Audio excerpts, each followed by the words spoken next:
Sahabat dan kawan-kawanku, tekanan hidup atau masalah pastilah ada dan akan terus ada.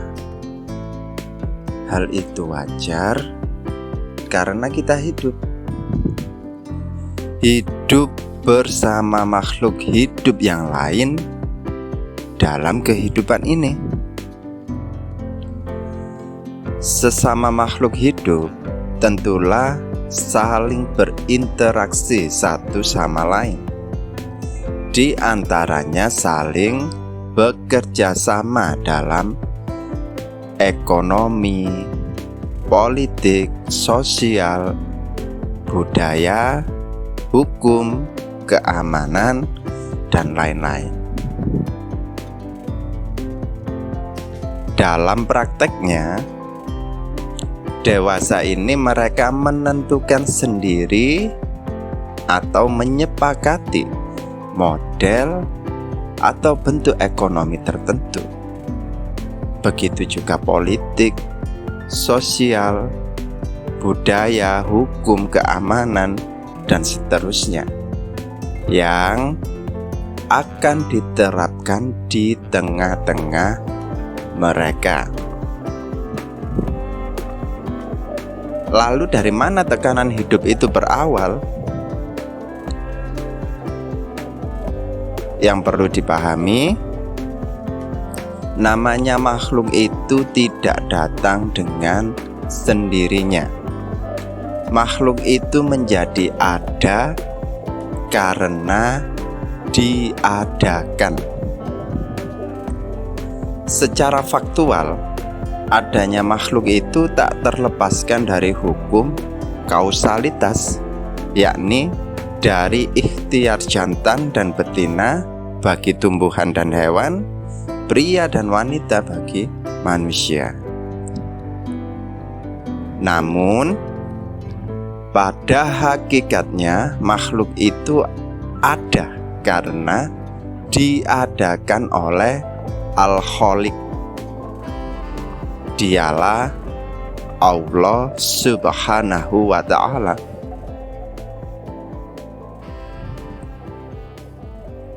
Alam semesta, manusia, kehidupan adalah makhluk yang memiliki sifat lemah dan terbatas.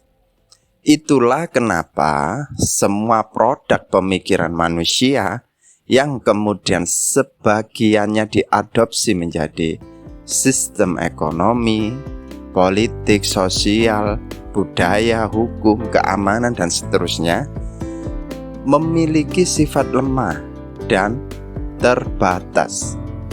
Tidak jarang saling tumpang tindih, bahkan destruktif. Hal itu wajar karena kemampuan manusia terbatas ruang dan waktu. Dia tidak mampu menjangkau apa yang akan terjadi ke depan. Bisa saja hari ini dianggap baik, namun di kemudian hari dianggap buruk.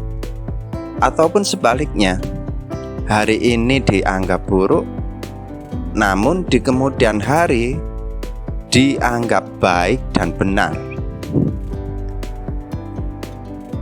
Di samping itu, produk pemikiran manusia syarat akan kepentingan, baik pribadi maupun kelompoknya.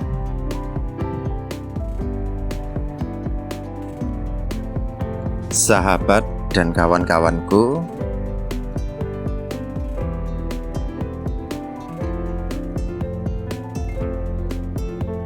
Allah Subhanahu wa Ta'ala Maha tahu keadaan makhluknya di bumi ini, baik yang zahir maupun yang batin.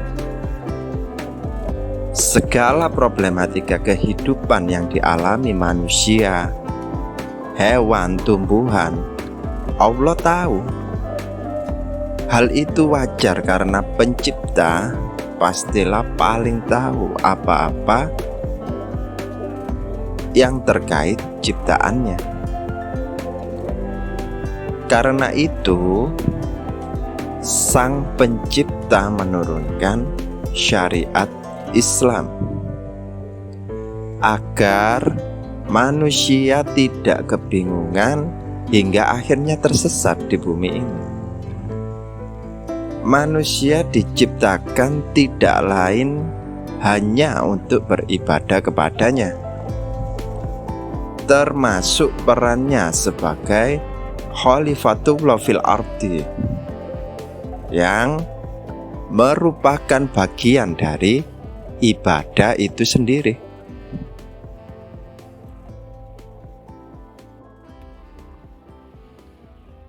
Sahabat dan kawan-kawanku,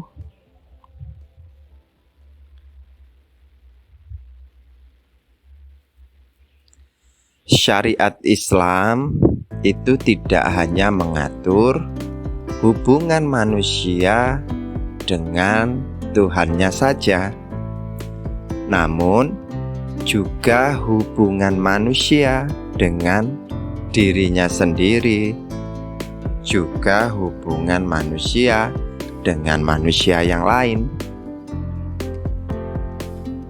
Karenanya, maka akan didapati bahwa Islam juga mengatur masalah ekonomi, politik, sosial, budaya, hukum, keamanan, dan lain-lain yang bersumber dari Allah Subhanahu wa Ta'ala yang Maha Mengetahui.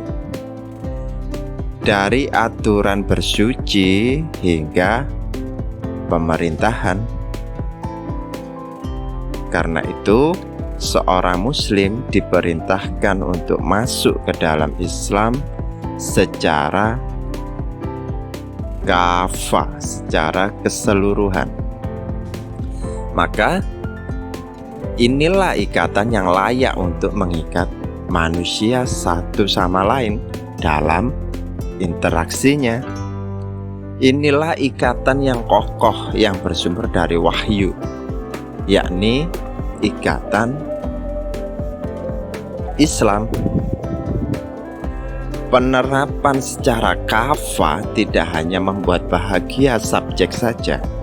Insya Allah dari sini akan ditemui kebahagiaan hidup secara kolektif. Biidznillah.